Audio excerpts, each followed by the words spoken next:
ये class 10th की maths की एनसीईआरटी बुक है, पेज नंबर 143 और चैप्टर का नाम है ट्राइंगल्स। इसमें मैं आपको एग्जांपल लाइन जो है ये एक्सप्लेन करके बताऊंगी। इसमें बहुत से लोगों को कन्फ्यूजन है, तो मैं ये कन्फ्यूजन आपका बहुत अच्छे से क्लियर कर दूंगी और बहुत अच्छे से आपको एक्सप्लेन कर दूंगी, आपको ये समझ में आ जाएगा। ठीक है, तो देखिए क्वेश्चन क्या कह रहा है, the line segment X Y, आप देख सकते हैं ये Y X Y line segment है एक्स वाई, इस पैरेलल किसके पैरेलल है, ट्रायंगल ए बी सी के साइड ए सी।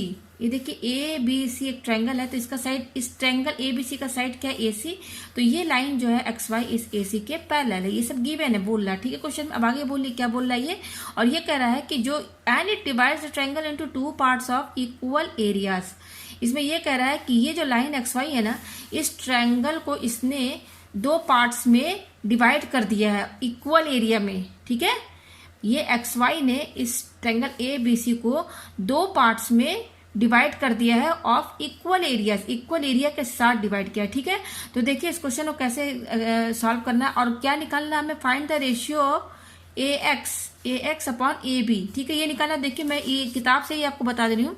तो गिवन क्या है, एक्स वाई पैरेलल ए सी, ये तो क्वेश्चन में ही कह दिया है एक्स वाई इस पैरेलल टू एसी। देखिए एक्स वाई पैरेलल एसी, ये लिख देना है आपको। जो जो क्वेश्चन में गिवन कह रहा है आप उसको लिख दीजिए और ब्रैकेट में गिवन लिख दीजिए। इसका मतलब है कि क्वेश्चन में ये चीज दिया हुआ है। ठीक है, अब देखिए आगे क्या बोल रहा है, क्योंकि एक्स वाई एसी के पैरेलल है। ठीक है, तो मैं आपको एक चीज बता दूं, ये ट्रायंगल कहाँ से आ रहा है इक्वल, दो लाइन पैरेलल होती है। हमारी दो लाइन क्या है, एक्स वाई पैरेलल एसी। तो मैं इसको ऐसे करके समझा देती हूँ, आप ये देखिए, आप इसको इस तरह से समझ लीजिए, ये एक्स वाई है और ए सी है, ये दोनों लाइन एक दूसरे के साथ पैरेलल है।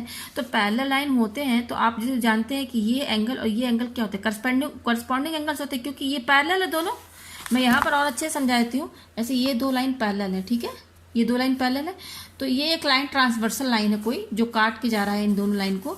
तो ये एंगल करस्पॉन्डिंग है, एंगल इक्वल होगा कि नहीं, ये दोनों एंगल। जस्ट यहाँ पर भी वही किया है, ये दो पैरेलल लाइन है तो ये एंगल इक्वल हो जाएगा और ये एंगल इक्वल हो जाएगा। जहां पैरेलल लाइन बोले उसमें उसके बाद आप जो भी एंगल इक्वल होता है, ज्यादातर करस्पॉन्डिंग एंगल्स इक्वल होते हैं और अल्टरनेट एंगल्स इक्वल होते हैं। ठीक है, तो देखिए ये करस्पॉन्डिंग एंगल इक्वल हो गया, ये एंगल इक्वल, ये एंगल इक्वल हो गया। तो इसलिए यहाँ पर इसने ये यहाँ लिख दिया है कि B X Y equal to angle है, यानी कि देखिए बी एक्स वाई, आप देख सकते हैं बी एक्स वाई में एक्स एंगल ये आ रहा है इक्वल टू एंगल ए, यानी कि ये इक्वल है, एंड बी वाई एक्स, ये एंगल वाई किसके इक्वल है, एंगल सी के बराबर। और आगे ब्रैकेट में लिख दिया करस्पॉन्डिंग एंगल्स। ठीक है, करस्पॉन्डिंग एंगल्स। तो यहाँ पर एंगल क्यों इक्वल किया है, वजह क्या थी इक्वल करने की, इसलिए क्योंकि आप देख सकते हैं इस वाले में दो ट्रायंगल बनना है। आप देख सकते हैं दो ट्रायंगल कौन सा बनना है, एक ट्रायंगल बनना है एक ट्रायंगल जो हमारा बनना है वो बनना है एक्स बी वाई, ये एक ट्रायंगल बनना है, आप देख सकते हैं एक्स बी वाई। एक ये ट्रायंगल बनना है और दूसरा क्या बनना है, ये बड़ा वाला ट्रायंगल ए बी सी। तो ये दो ट्रायंगल बनना है ना, तो इन दोनों ट्रायंगल को सिमिलर करने के लिए इसने एंगल को इक्वल बता दिया है दोनों ट्रायंगल का। तो इसमें दोनों ट्रायंगल जो बन रहे हैं उन दोनों ट्रायंगल में आप देख सकते हैं दो एंगल इक्वल हो गए। तो जब दो एंगल इक्वल हो जाएंगे दोनों ट्रायंगल के, तो तीसरा वाला एंगल तो ऑटोमेटिक इक्वल हो जाएगा। तो फिर यहाँ पर क्या बोल दिया है, बाई ए सिमिलरिटी। आप जानते हैं कि दो ट्रायंगल को सिमिलर करने के लिए तीन थ्योरम होते हैं, एक एस एस एस, दूसरा ए और तीसरा होता है एस ए एस। तो आप देख सकते हैं इसमें जो दो ट्रायंगल बने थे, दो ट्रायंगल कौन से, एक एक्स बी वाई ये, और दूसरा क्या बना था ए बी सी। तो ये दोनों ट्रायंगल के दो एंगल इक्वल है, तो तीसरा अपने आप इक्वल हो जाएगा। तो हम कौन सा थ्योरम लगाएंगे, ए सिमिलरिटी थ्योरम। ठीक है, तो इस थ्योरम के हिसाब से हमारा ये दोनों ट्रायंगल क्या हो गया, सिमिलर हो गया। ठीक है, अच्छा, जब दो ट्रायंगल सिमिलर हो जाते हैं तो एक थ्योरम है यहाँ पर, आप देख सकते हैं, अगर दो ट्रायंगल सिमिलर है तो उन दोनों ट्रायंगल के एरिया का रेशियो, जो होगा वो किसके बराबर होगा, उनके करस्पॉन्डिंग साइड के रेशियो के स्क्वायर के बराबर होगा। ठीक है, is equal to the square, यानी कि उनका जो करस्पॉन्डिंग साइड का जो रेशियो है ना, उनके स्क्वायर कर दीजिए, उसके बराबर ही होगा। ठीक है, तो आप देख सकते हैं यहाँ पर हमने बता दिया कि ये दोनों ट्रायंगल सिमिलर हो गए। तो हमारे दो ट्रायंगल क्या बनना है, एक एक्स बी वाई बनना था और एक ए बी सी ये है। तो इसमें जो बड़ा वाला ट्रायंगल क्या है हमारा ए बी सी जो है, तो हम क्या लिखेंगे, दोनों सिमिलर है तो दोनों ट्रायंगल का एरिया का रेशियो, तो देखिए area of triangle A B C upon area of triangle X B Y, ratio ले लिया थ्योरम के हिसाब से, थ्योरम 6.6 इक्वल टू, ये थ्योरम कब लगेगा जब दोनों ट्रायंगल सिमिलर हो जाएंगे तभी ये थ्योरम यूज होगा। ठीक है, तो दोनों सिमिलर हो गए तो उनके एरिया का रेशियो ले लिया इक्वल टू। अब देखिए दोनों का ट्रायंगल का एरिया का रेशियो ले लिया है, तो अब करस्पॉन्डिंग साइड्स का देखिए ये कैसे आया है ये मैं आपको बताती हूँ। अब देखिए हमने कौन सा ट्रायंगल लिया था, यहाँ पर पहला ट्रायंगल क्या बोल रहा है, ABC, बड़ा वाला ट्रायंगल ABC। ठीक है, तो ABC में इसने क्या किया है, ABC जो है तो उसमें AB लीजिए आप, ये साइड AB मैं यहाँ ले देती हूँ AB अपॉन, और XBY में क्या लेंगे, इस AB के करस्पॉन्डिंग क्या है XB है, तो अपॉन XB ले लीजिए। ठीक है, का होल स्क्वायर यही होगा, XB है ना कैपिटल। ठीक है, ये होगा इक्वल टू और क्या होगा AC, ABC ट्रायंगल में AC लीजिए तो AC अपॉन X, इस AC के करस्पॉन्डिंग क्या होगा, इस ट्रायंगल में AC के करस्पॉन्डिंग कौन सा साइड होगा, इस वाले ट्रायंगल में छोटे में XY होगा, तो अपॉन XY का होल स्क्वायर। ठीक है, ये कैपिटल XY है इक्वल टू ये, और अब क्या बच रहा है, इस बड़े वाले ट्रायंगल में BC के करस्पॉन्डिंग क्या है BY है, तो BC अपॉन BY का होल स्क्वायर ये होगा। तो मैं इसको अच्छे से लिख देती हूँ। थ्योरम क्या कहती है, अगर दो ट्रायंगल सिमिलर है तो उसको कैसे हम लिखेंगे, एरिया ऑफ उन दोनों ट्रायंगल का एरिया का रेशियो, तो क्या है ABC upon area of triangle XBY, यहाँ पे देखिए मैं, हाँ ये XBY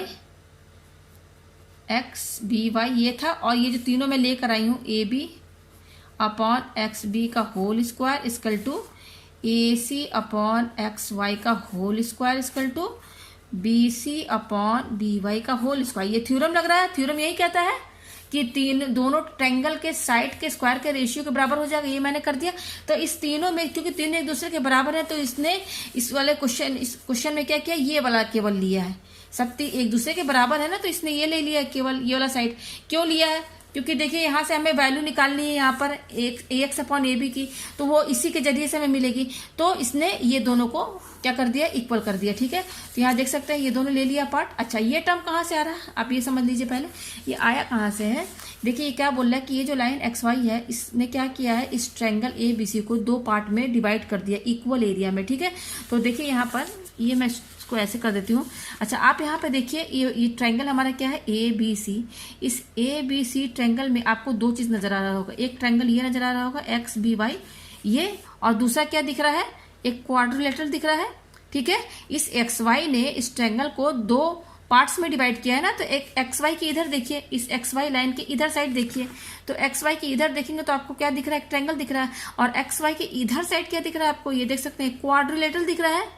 ठीक है, तो इस XY ने दो पार्ट में डिवाइड कर दिया ना इस ट्रायंगल को। अच्छा, और क्या बोला, इक्वल एरिया के साथ, यानी कि इसका area of triangle XBY equal to, ये हमारा क्वाड्रिलेटर है तो इसको लिखेंगे एरिया ऑफ क्वाड्रिलेटर AXYC, इसको ऐसे लिखेंगे। तो मैं यहाँ लिख के दिखा देती हूँ उसको। ठीक है, जो ये बोल रहा है उससे उसका क्या मतलब निकल रहा है कि XY ने इसको डिवाइड किया है, तो हमें दो चीज दिख रहा है। क्या दिख रहा है, एक दिख रहा है ट्रायंगल, एक ये दिख रहा है, दूसरा क्या दिख रहा है, क्वाड्रिलेटर दिख रहा है। और क्या बोला, दोनों का एरिया इक्वल है, यानी कि एरिया ऑफ ट्रायंगल क्या दिख रहा है, XBY, यहाँ पर क्या लिखा हुआ है, area of triangle XBY equal to area of quadrilateral, क्या बनना है यहाँ पर क्वाड्रिलेटर हमारा XYCA। तो यहाँ पे मैं लिखती हूँ XYCA, यही बोल रहा है, इक्वल एरिया में डिवाइड कर दिया, इक्वल दो पार्ट्स में डिवाइड कर दिया एक इक्वल एरिया के साथ, ये हो गया।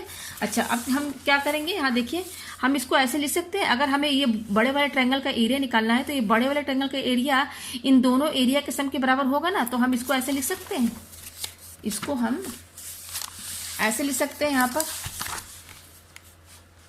यहाँ पर एरिया ऑफ ट्रायंगल क्या है, ABC है ना, तो मैं यहाँ लिख देती हूँ ABC equal to area of triangle XBY, area of triangle XBY plus, और क्या दिख रहा है, ये बड़ा वाला जो ट्रायंगल है वो दो एरिया के, इस बड़े वाले ट्रायंगल का जो एरिया है वो इन दोनों एरिया के सम के बराबर होगा। तो पहला हमने निकाल दिया XBY प्लस, और दूसरा क्या है, एरिया ऑफ क्वाड्रिलेटर, ये क्वाड्रिलेटर है XYCA, ये होगा। ठीक है, तो एरिया ऑफ XBY प्लस इस area of quadrilateral X Y C A की जगह हम ये लिख सकते हैं, क्योंकि ये दोनों बराबर है तो इसकी जगह हम ये लिख देते हैं। तो area of triangle X B Y, ठीक है, आप देख सकते हैं। तो यहाँ पर क्या है, दो टर्म दिख रहा सेम है, तो ये 2 एरिया हो जाएगा, 2 area of triangle X B Y, ठीक है, ये ऐसे लिख सकते हैं ना। और यहाँ पर क्या है, ये किसके बराबर है, area of triangle A B C. तो ये वाला जो टर्म आया है वो इस यहाँ से आया है, ये चीज से, ठीक है, जो मैंने आपको समझाया है, ये वाला जो टर्म आ रहा है ये, तो ये कहाँ से आया है मैंने यहाँ पे आपको समझा दिया, ठीक है। यहाँ से आपको कैलकुलेशन करके बताऊंगी। हमें क्या निकालना है, रेशियो निकालना है ए एक्स अपॉन ए बी, ये निकालना है, ठीक है। तो ये निकालना है, तो देखिए यहाँ से जो मैं कैलकुलेशन करूंगी वो मैं अपने तरीके से करूंगी, ठीक है। तो देखिए कैसे करना है यहाँ पर, ये देखिए ये इसके बराबर आगे कैसे आया मैं बता दी हूँ। अच्छा, ये इनके बीच में मल्टीप्लीकेशन का साइन है, मैं ये वाली टर्म जो है इधर साइड लेकर आऊंगी, ठीक है। तो वो क्या हो जाएगा, area of triangle A B C, ये ट्रायंगल ये इनटू में है, जब इधर साइड आएगा तो क्या हो जाएगा, डिवाइड में हो जाएगा, ये वाला टर्म इधर डिवाइड में हो जाएगा। तो मैं इसको लिख देती हूँ area of triangle X B Y, ये मैंने लिख दिया, इक्वल टू यहाँ पे क्या बच रहा था, 2 बच रहा था, ठीक है। अच्छा, इस 2 को मैं 2/1 लिख सकती हूँ, लिख दिया, ठीक है। तो यहाँ पर देखिए ये वाला ये इक्वेशन, मैं इसको इक्वेशन चलिए फर्स्ट मान लेती हूँ, ठीक है। तो ये और इसको इक्वेशन सेकेंड, ठीक है। तो from first and second in दोनों इक्वेशन में आपको क्या दिख रहा है, ये टर्म जो है ये क्या है यहाँ पर, ये ए है, सॉरी ये ए है, ये ए है, ए, और ये ट्रायंगल, यस, ये दोनों टर्म सेम है, और ये दोनों टर्म सेम है, और किसके बराबर है, इसके बराबर है। तो फ्रॉम फर्स्ट एंड सेकेंड ये दोनों इक्वल हो जाएगा, यानी कि क्या हो जाएगा, A B upon X B का होल स्क्वायर इक्वल टू, ये क्या है, 2 है, 2/1, ये इसके बराबर हो जाएगा, ठीक है। अच्छा, ये स्क्वायर है, ये स्क्वायर हटाएंगे तो इधर साइड क्या लग जाएगा, अंडर रूट, तो हम इसको ऐसे भी लिख सकते हैं, A B upon X B equal to, ये स्क्वायर इधर हटेगा तो क्या हो जाएगा, √2/1 हो जाएगा, ये हो जाएगा, ठीक है। तो ये हो जाएगा हमारे पास। तो देखिए यहाँ से क्या निकलेगा, √2 तो पेयर में नहीं है, तो ये अंडर रूट में ही रहेगा, और 1 जो है वो बाहर निकल आएगा, ठीक है। तो हमारे पास क्या आ रहा है, A B upon X B equal to क्या आ रहा है, ये देखिए √2, तो मैं यहाँ पर ये √2 लिख देती हूँ, ठीक है। अब देखिए मैं क्या करूंगी, ये मेरे पास आया, अब मैं क्या करूंगी, इन दोनों साइड में -1 जो है सब्ट्रैक्ट करूंगी। तो मैं यहाँ पे ले देती हूँ सब्ट्रैक्ट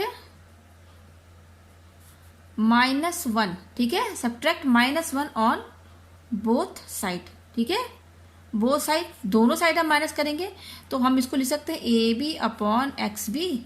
जैसे 1 लोग ऐड करते हैं ना, तो -1 भी हम सब्ट्रैक्ट भी कर सकते हैं, लेकिन दोनों साइड करना होगा, ठीक है। तो -1, ये देखिए -1 इक्वल टू ये क्या है, √2 और ये -1, ठीक है। ये हो गया हमारे पास ये टर्म आ रही है। अब देखिए इसका एलसीएम लेंगे, तो इसको 1/1 कर देते हैं, ये तो ऐसे ही रहेगा क्योंकि यहाँ तो डिनोमिनेटर में कुछ है भी नहीं, ये सिंपल ऐसे ही रहेगा।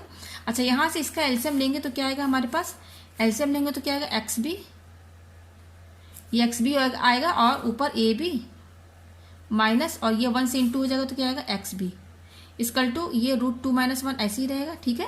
अब यहाँ पे ध्यान दीजिए A B minus X B, तो यहाँ पर आप देखिए डायग्राम में A B minus X B, इस बड़े ये ए बी क्या है, लॉन्गेस्ट साइड है, इस ए बी में से एक्स बी माइनस कर देंगे, इसमें से ये माइनस कर देंगे, तो यही तो बचेगा ए एक्स।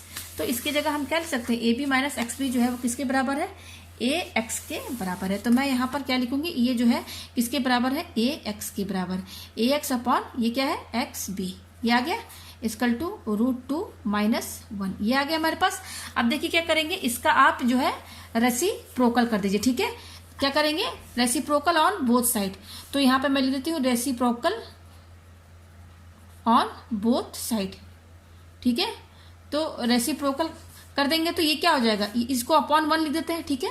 अब इसका /1 लिख दीजिए, अब रेसिप्रोकल कर दीजिए दोनों साइड, तो रेसिप्रोकल करने से क्या होगा, ये जो न्यूमरेटर में है वो डिनोमिनेटर में हो जाएगा, जो डिनोमिनेटर में है वो न्यूमरेटर में हो जाएगा, यानी कि चेंज हो जाएगा। तो ये हो जाएगा x B upon A x, ठीक है, ये आ गया हमारे पास इक्वल टू 1/√2 - 1, ये आ जाएगा हमारे पास, ये आ जाएगा हमारे पास, ठीक है। अब मैं क्या करूंगी, इसका रेसिप्रोकल करने के बाद अब मैं इसमें क्या करूंगी, ऐड 1 ऑन बोथ साइड्स। देखिए इसको मैं अपने हिसाब से कर रही हूँ, ठीक है, ऐड 1 ऑन बोथ साइड।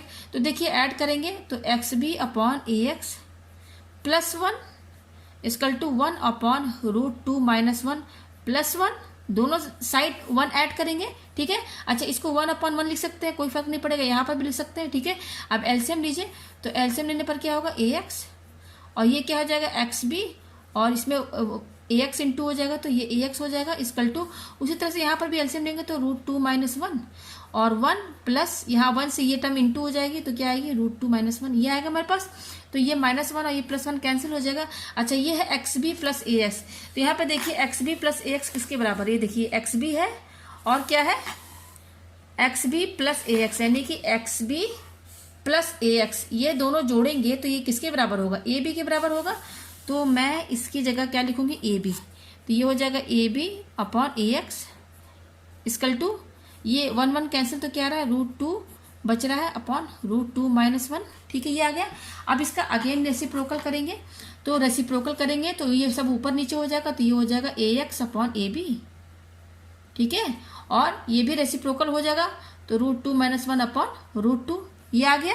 तो यही आंसर है। आप चाहे तो इसको और भी आगे सॉल्व कर सकते हैं। तो यहाँ पर हमें क्या करना पड़ेगा, रेशनलाइज करना पड़ेगा। तो मैं रेशनलाइज करके भी दिखा देती हूँ। मेरा जो टर्म आ रहा है वो क्या आ रहा है, ax upon xb, ax upon ab equal to √2 minus 1 upon √2, ये है। तो देखिए इसको क्या करना है, आपने 9 में पढ़ा था, रेशनलाइजेशन करना पड़ता है। तो डिनोमिनेटर में क्या है, √2 है, तो √2 से ऊपर नीचे इंटू कर देंगे, यही तरीका है रेशनलाइज करने का। तो अब देखिए ये क्या है, ये √2 है इंटू, और ये √2 माइनस 1 है, तो यहाँ ध्यान दीजिएगा, इसको ब्रैकेट के अंदर लिखना है, ठीक है। ये √2 वही बिल्कुल सेम, ऊपर में क्या दिख रहा है, √2, तो √2 लिख दिया, इंटू ये इंटू, और ये है √2 माइनस 1, इसको ब्रैकेट में लिख दीजिए, अपॉन नीचे क्या है, √2 इंटू √2, जस्ट सबको एक साथ लिख दिया है। न्यूमरेटर वाला न्यूमरेटर में जो टर्म था उसको इंटू में लिख दिया है सब, और डिनोमिनेटर वाला डिनोमिनेटर के साथ लिख दिया, ठीक है। अब देखिए ये क्या होगा, ये है √2, ये इंटू हटा देंगे तो कोई फर्क नहीं पड़ेगा, ठीक है। और ये √2 इंटू √2 क्या हो जाएगा, दोनों इंटू करने पर क्या होगा, 2 हो जाएगा। कैसे होगा ये भी बता देते हैं। जैसे √2 इंटू √2 है, इसको हम ऐसे लिख सकते हैं, ये दोनों अंडर रूट में है तो इसको हम एक ही साथ अंडर रूट में डाल देते हैं, तो यहाँ से पेयर बन के क्या निकलेगा, एक 2 ही निकलेगा, ठीक है। अब देखिए यहाँ पे क्या है, अब ये √2, ये क्या है यहाँ पर, अब इसको इंटू करना है, तो √2 को एक बार इससे इंटू करेंगे, क्योंकि ब्रैकेट में √2 दोनों से इंटू होगा, तो √2 इंटू √2, फिर माइनस ये क्या है, √2 इंटू 1 अपॉन 2, और ये किसके बराबर होगा, 2, ये तो मैंने समझा दिया, माइनस, और ये क्या है, √2 इंटू 1, √2 होगा अपॉन 2। तो हमारा आंसर क्या है, ax अपॉन ab,